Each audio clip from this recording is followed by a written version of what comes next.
Hello guys, good evening to all of you. Once again, welcome back on my YouTube channel. Now Learn with Concept by Archana Sharma. Now signing in. हमारा pedagogy का session चल रहा था as you know that, और आपने बहुत सारे videos देखे होंगे पेडागोजी से रिलेटेड. हम बचे हुए कंटेंट्स के बारे में बात कर रहे थे. ठीक है, तो हमारे जो बचे हुए कंटेंट्स थे उसमें हमारे कुछ दिन पहले के जो टॉपिक्स थे एम से रिलेटेड थे. एम्स एंड ऑब्जेक्टिव क्या होते हैं, डिफरेंसेस क्या होते हैं, और हम कैसे कैसे एम को अचीव करते हैं अपने ऑब्जेक्टिव्स को बनाकर. इन सब चीज़ों के बारे में हमने बात की थी. चलिए, जो आज का टॉपिक है हमारा AIIMS and objective of teaching physical science. Particular ये हम फिजिकल साइंस के लिए बता रहे हैं आपको. इस फिजिकल साइंस में केवल फिजिकल साइंस ही नहीं होगा, बायोलॉजिकल भी हो सकता है और आपका केमिस्ट्री भी हो सकती है और लाइफ साइंस भी. तो जो भी आप पढ़ रहे हैं साइंस से रिलेटेड, ठीक है, इस उन सब के लिए आपके ये एम्स और ऑब्जेक्टिव सेम ही रहेंगे. तो चलिए आज का टॉपिक स्टार्ट करते हैं. पहला पॉइंट हमने यहाँ पे दे रखा है. In order to accomplish the task of teaching physical science, it is essential for us to understand clearly the purpose of teaching physical science. Main motto तो क्या होता है, आपको हमने इससे प्रीवियस वाले वीडियो में काफ़ी बात की और बताया भी कि टीचिंग फिजिकल साइंस को पढ़ने का आपको तो सबसे पहले मोटो पता होना चाहिए कि हमारा जो टीचिंग साइंस है, मान लीजिए कि हम क्यों पढ़ रहे हैं ना. अगर हम थोड़ा सा देखना चाहें फ्लो चार्ट के माध्यम से, जैसे टीचिंग और टीचिंग फिजिकल साइंस, या आप साइंस भी ले सकते हैं, टीचिंग फिजिकल साइंस. ठीक है, टीचिंग फिजिकल साइंस, या यहाँ पे आप साइंस भी. तो मान लीजिए हमारा मेन मोटो क्या है टीचिंग फिजिकल साइंस का. पहला पॉइंट आपका यही कहता है कि आपको ये चीज़ें क्लियर होनी चाहिए, ये चीज़ें अंडरस्टूड होनी चाहिए कि आप फिजिकल साइंस के उसमें क्या क्या पढ़ते हैं. तो आपको पता होना चाहिए कि आपका एस्थेटिक एम, या आप बोल सकती हैं कि सौंदर्यात्मक एम क्या होता है चीज़ों को पढ़ने का. इसके बाद वोकेशनल संबंधी एम क्या होता है, यानी कि व्यवसाय से रिलेटेड है. तो आपका ये एम भी हो सकता है, आपको पता होना चाहिए साइंस में आप पढ़ रहे हैं ये होता है. ठीक है, तीसरी चीज़ आप ये भी बोल सकते हैं कि हम चीज़ों को यूटिलाइज़ कैसे करते हैं, है ना, यूटिलाइजेशन कैसे करते हैं. इसके बाद हमारा साइकोलॉजिकल एम क्या है. तो ये सारे जो मेन चीज़ें हैं, साइकोलॉजिकल एम क्या है. ठीक, साइकोलॉजिकल एम के बाद हमारा प्रॉब्लम सॉल्विंग अप्रोच. आपको पता है कि साइंस का बहुत बड़ा ये टीचर लर्निंग सेंटर्ड है. प्रॉब्लम सॉल्विंग एम क्या है ये भी पता होना चाहिए साइंस पढ़ने से पहले आपको, है ना. इसके बाद चीज़ों को आप कैसे रिक्रिएट करते हैं या चीज़ों को कैसे एक्सपेरिमेंट के माध्यम से, थ्रू एक्सपेरिमेंटल एम, है ना, आप ये भी बोल सकते हैं एक्सपेरिमेंटल एम. हम यहाँ सिर्फ समझाने की कोशिश कर रहे हैं, बाकी लिखा तो बहुत कुछ है, हर जगह लिखा हुआ है, बुक में भी लिखा हुआ है, लेकिन ये चीज़ों को देखने से और समझने से थोड़ा सा अच्छे से क्लियर होगा एक्सपेरिमेंटल एम हमारा क्या है. ठीक है, इसके बाद अगर हम साइंस पढ़ भी रहे हैं तो मॉरल वैल्यूज़ क्या हैं भाई. मॉरल वैल्यूज़ की बात हम हर जगह करते हैं, तो साइंस जब पढ़ेंगे तो उसको क्यों छोड़ेंगे. ठीक है, मॉरल वैल्यूज़ की बात की हमने, फिर साइकोलॉजिकल एम की बात की हमने. इसके बाद सोशल चीज़ों को नहीं भूलेंगे, हम साइंस पढ़ेंगे तो सोशल एम हमारा क्या है या सामाजिक एम क्या है ना. ये मेन एम है हमारा टीचिंग फिजिकल साइंस का, जिसको हम पढ़ते रहते हैं. इसके बाद साइंटिफिक एटीट्यूड कैसे भूल सकते हैं हम. ठीक है ना, एटीट्यूड भी कैसा, साइंटिफिक एटीट्यूड हो गया हमारा. साइंटिफिक एटीट्यूड क्या है, तो ये मेन मोटी चीज़ें हैं. साइंटिफिक एटीट्यूड कैसे डेवलप होता है या एप्टीट्यूड कैसे डेवलप होता है. तो साइंस बच्चों को कहीं ना कहीं क्या सिखाता है, यही सब सिखाता है, और हम यही सब समझने की कोशिश करते हैं कि एप्टीट्यूड क्या है हमारा, सोशल एम क्या है ना, और टीचिंग वाली चीज़ें क्या होती हैं, और वोकेशनल एम क्या है, और ये सारी चीज़ें क्या हैं. तो इनके बारे में डिस्कशन करते हैं. ठीक है, तो चलिए पढ़ते हैं. दूसरा पॉइंट दे रखा है, हमने पहले पॉइंट को बहुत अच्छे से समझ लिया है. The aim of teaching any particular school subject must always be directed towards the achieving the aim of education in general. देखिए, हम अपने जिस भी संस्था में पढ़ते हैं, जिस भी स्कूल में पढ़ते हैं, तो हमारे जो भी सब्जेक्ट हम पढ़ते हैं उसका मेन मोटो तो यही होता है कि हम उसे शैक्षिक जनरल यानी शैक्षिक उद्देश्य जो भी है हमारा, उसको हम अचीव कर लें बाय एट एनी कॉस्ट, है ना. तो वो हमारा ऑब्जेक्टिव होता है, और जो हमारा एजुकेशनल एम होता है उसको अचीव करने के लिए हम सब्जेक्ट्स को पढ़ते हैं. ये एक प्रोसेस है, एजुकेशनल प्रोसेस है. ठीक है, नेक्स्ट हमारा मीनिंग ऑफ एम. अब हमने पिछले वाले वीडियो में मीनिंग ऑफ ऑब्जेक्टिव समझने की कोशिश की थी, यहाँ पे लक्ष्य को समझने की बात करते हैं कि क्या है. तो देखिए, AIIMS means a fixed point, ये कोई एक फिक्स पॉइंट है या एक टारगेट है. ठीक है, और pre conceived notions in any system educational setting, यानी कि एक शैक्षिक संस्थान में एम क्या है, एक फिक्स पॉइंट है, एक टारगेट है, और एक पहले से बनाया हुआ टारगेट है जिसको आपको क्या करना है, छोटे छोटे ऑब्जेक्टिव को बना के आपको अचीव करना है ना.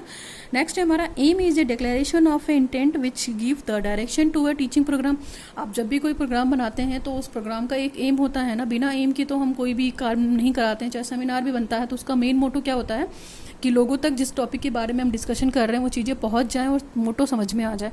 तो जब भी हम कुछ भी टॉपिक पढ़ते हैं, कोई भी सब्जेक्ट पढ़ते हैं, तो उसका एक मेन मोटो होता है। साइंस पढ़ने का एक मेन मोटो है, इंग्लिश पढ़ने का एक मेन मोटो है। तो सब हर सब्जेक्ट टू सब्जेक्ट वेरी करेगा आपका एम, लेकिन मोटो कहीं ना कहीं सेम रहेगा कि हम अपने लर्निंग टीचिंग ऑब्जेक्टिव को कैसे अचीव करें। ओके, नाउ नेक्स्ट है, next we come to the we can say, दिख रहा है आपको, we can say that the aim are long range objective and aims are directions given to entire educational system without the classroom। ठीक है, हम ये कह सकते हैं कि जो एम है वो क्या है, लॉन्ग रेंज ऑब्जेक्टिव है, यानी कि हमें अपने एम को अचीव करने के लिए बहुत सारे ऑब्जेक्टिव बनाने पड़ेंगे, और वो ऑब्जेक्टिव, वो डायरेक्शन जो होगी वो आपके पूरे कहीं ना कहीं किसकी तरफ होगी, आपके एजुकेशनल सिस्टम की तरफ होगी जहाँ पे आप जाना चाहते हैं। ठीक है, ये क्लासरूम के अंदर भी हो सकता है और क्लासरूम के बाहर भी हो सकता है। ठीक है, ये डिपेंड करता है कि टीचर चीज़ों को कैसे समझाता है ना। जैसे अगर हम कोई भी ऑब्जेक्टिव एम बना रहे हैं या कुछ भी हम कर रहे हैं, प्रॉपर पर्पस सॉल्व कर रहे हैं अपना, तो आपको अच्छे से पता है कि अगर हम कोई भी ऑब्जेक्टिव एम नहीं बताएंगे, जैसे इस पॉइंट्स को आप इस तरीके से भी समझ सकते हैं। जैसे मान लीजिए ये हमारा कोई ऑब्जेक्टिव है, इस पॉइंट के बारे में अगर हम बात करना चाहें, जैसे ये हमारा जनरल ऑब्जेक्टिव है, हमने एक ऑब्जेक्टिव बना लिया है ना, ये हमारा ऑब्जेक्टिव हो गया या उद्देश्य हो गया। ठीक है, तो इसमें देखिए दो चीज़ें हैं, ये हमारा एक तो एजुकेशनल ऑब्जेक्टिव हो गया, एजुकेशनल ऑब्जेक्टिव हो गया। ठीक है, ये हमने जो ऑब्जेक्टिव बनाया, ठीक है, या उद्देश्य बनाया, तो सबसे पहला हमारा जो बना वो क्या है, एजुकेशनल ऑब्जेक्टिव्स या शैक्षिक उद्देश्य जिसको हम बोल सकते हैं। एक तो ये शैक्षिक उद्देश्य बना, दूसरा हमारा टीचिंग उद्देश्य भी होता है। नहीं, हमने किस पर्पस से बनाया, टीचिंग ऑब्जेक्टिव्स, है ना, टीचिंग ऑब्जेक्टिव्स। तो ये सारी चीज़ें भी आ गई आपने जो ऑब्जेक्टिव बनाया। तो ये पॉइंट आपको यही कंसीडर कराता है कि ऑब्जेक्टिव केवल हमारा एक एंड पे ख़त्म नहीं होता है। हम ऑब्जेक्टिव जो भी बनाते हैं तो सबसे पहले तो एजुकेशनल ऑब्जेक्टिव बनाते हैं पर्टिकुलर, कि हमारी शैक्षिक उद्देश्य जो है उसको हम अचीव कर सकें, है ना। शैक्षिक उद्देश्य इन द सेंस कि जो भी हम प्रोसेस हैं उसको किस एफर्ट के माध्यम से हम अचीव करना चाहते हैं। और दूसरी चीज़, जब तक हमारा लक्ष्य या उद्देश्य डिसाइड नहीं होगा तो हम चीज़ों को अचीव नहीं कर पाएंगे। और दूसरी चीज़, जो भी नॉलेज हमें गेन करनी है हम प्रॉपर वे में गेन नहीं कर पाएंगे, है ना।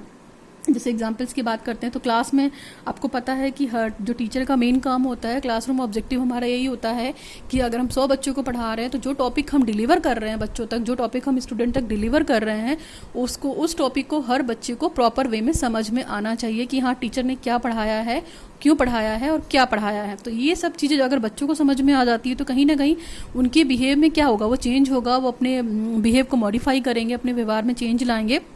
तो वो चेंज कैसे लाएंगे, टीचर के पढ़ाए हुए टॉपिक से। तो टीचर ने कैसे पढ़ाया, टीचर को जो टीचिंग लर्निंग एक्सपीरियंस था उसके माध्यम से पढ़ाया। तो ये चीज़ें भी एक टीचर को क्लियर होना चाहिए। अगर एक टीचर तभी सक्सेसफुल हो सकता है कि उसने जो भी एफर्ट दिए हैं अपने बच्चों के लिए, जो भी ऑब्जेक्टिव बनाए हैं, लर्निंग ऑब्जेक्टिव जो भी बनाया है, वो किस हद तक उसके बच्चों ने अचीव कर लिया है। एक टीचर की सबसे बड़ी सक्सेस यही होती है ना। और अगर ऑब्जेक्टिव अचीव नहीं किया है तो टीचर क्या करता है, टीचर बच्चों को ई-वैल्यूएशन के माध्यम से पढ़ाने की कोशिश करता है।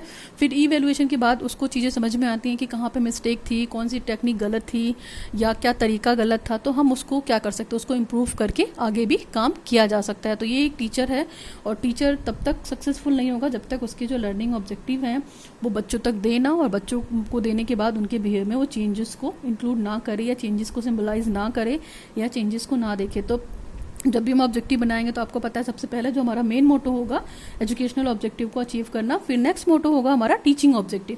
तो टीचिंग ऑब्जेक्टिव जो है वो अकॉर्डिंग टू, अगर आप टीचिंग ऑब्जेक्टिव की बात करते हैं तो अकॉर्डिंग टू चाइल्ड है, जो बच्चा पढ़ना चाह रहा है, ठीक है, अकॉर्डिंग टू द चाइल्ड, ये बच्चे के अकॉर्डिंग बनेगा। और ये जो शैक्षिक उद्देश्य हैं वो अकॉर्डिंग टू टीचर बनेंगे, है ना, अकॉर्डिंग टू टीचर।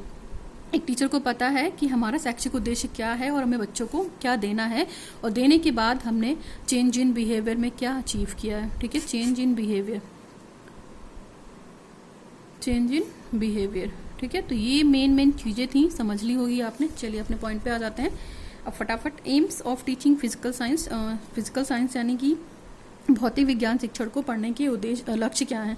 तो aims are generally goals and directed to the achieved prescribed physical curriculum. आपको पता है कि जब हम फिजिकल साइंस पढ़ रहे हैं तो उसका मेन मोटो क्या है, जो भी साइंस का पाठ्यक्रम है उसको हम किस हद तक हेल्प करेंगे। और आपको पता है कि करिकुलम क्या है, एक टूल की तरीके से है, एक तरीके का मीडियम है और एक एजेंसी भी है जिसको हम अचीव करने के लिए पढ़ रहे हैं चीज़ों को। चलिए some examples of aims of teaching physical science, यहाँ पे कुछ पॉइंट्स में डिस्कस कर रही हूँ, उन पॉइंट्स को आप देख लीजिए, समझ में आ जाएगा। पहला पॉइंट है the physical science should enable the learners to. Physical science ये एक्सेप्ट कर रहा है और जो लर्नर है हमारे वो एक्सपेक्ट करता है कि ये सब चीज़ें बच्चों को आनी चाहिए या लर्नर को आनी चाहिए।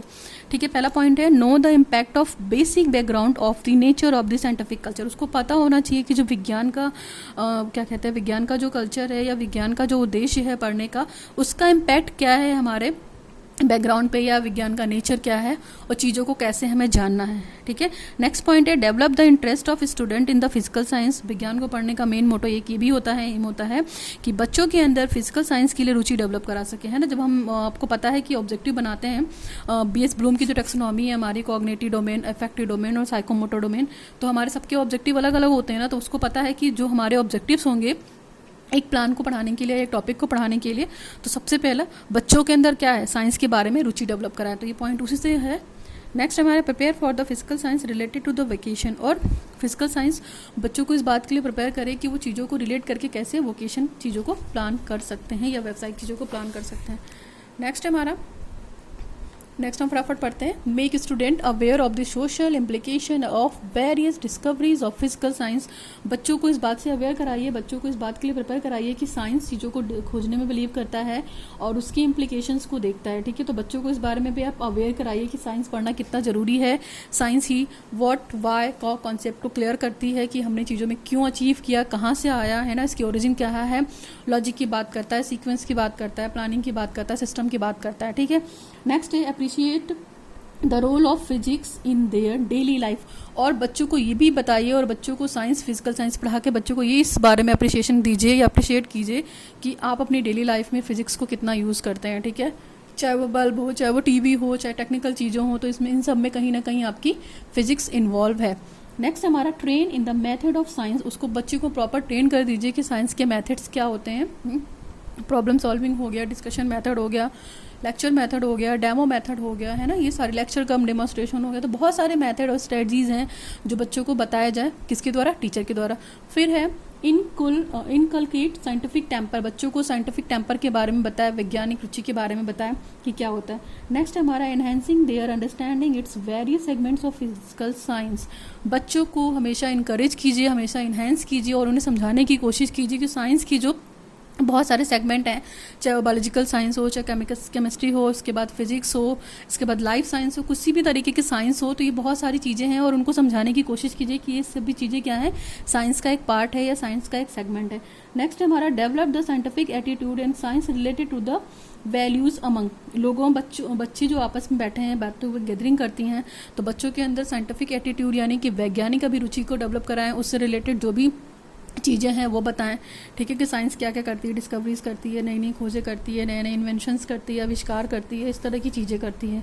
ठीक है, तो इसके बारे में भी बच्चों को बताना चाहिए। ओके, नेक्स्ट है हमारा to provide the practical knowledge of the subject matter और कंटेंट। जो भी वो सब्जेक्ट मैटर उसको पढ़ाया जा रहा है उसके बारे में पूरी प्रैक्टिकल नॉलेज दी जानी चाहिए बच्चों को, तभी चीज़ें ज़्यादा अच्छे से क्लियर होंगी, क्योंकि देखिए साइंस प्रैक्टिकल पे और एक्सपेरिमेंट पे ही फोकस करता है। नेक्स्ट हमारा to stimulate the spirit of study, investigate and the invention.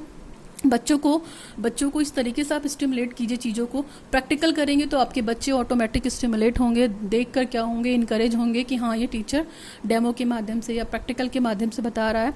तो जब भी हम प्रैक्टिकल करते हैं तो आपको पता है नई नई चीज़ें इन्वेस्टिगेट होती हैं, नई नई चीज़ें डिस्कवर होती हैं, नई नई चीज़ों का आविष्कार होता है और विज्ञान कहीं ना कहीं आविष्कार की जननी है। तो इस चीज़ों के बारे में बताइए बच्चों को और प्रमोट कीजिए और उन्हें स्टिमुलेट कीजिए। नेक्स्ट हमारा to develop the capacity to solve the day to day problem. और बच्चों के अंदर इस चीज़ों को भी डेवलप कीजिए कि बच्चे साइंस से रिलेटेड अगर कुछ भी प्रॉब्लम आ रही है आपकी डेली लाइफ में तो उसको वो सॉल्व करने की कोशिश करें। ठीक है, तो that is more all about the AIIMS of teaching physical science. हमने इसमें मीनिंग पढ़ा एम का। ठीक है, और आपको मोटा मोटा बता दिए सारे पॉइंट्स। लॉन्ग क्वेश्चन में भी आ सकते हैं, शॉर्ट क्वेश्चन में भी आ सकते हैं और मैंने काफ़ी कुछ डिस्कस कर दिया है इन डिटेल। अगर आपको कोई भी दिक्कत होगी कमेंट सेक्शन में आप प्लीज़ कमेंट कीजिए और वीडियो थोड़ा भी हेल्पफुल रहा हो तो आप लोगों तक शेयर कीजिए, सब्सक्राइब कीजिए मेरे चैनल को। ठीक है, thanks for watching today's video learn with concept bye Archana Sharma. Now signing off.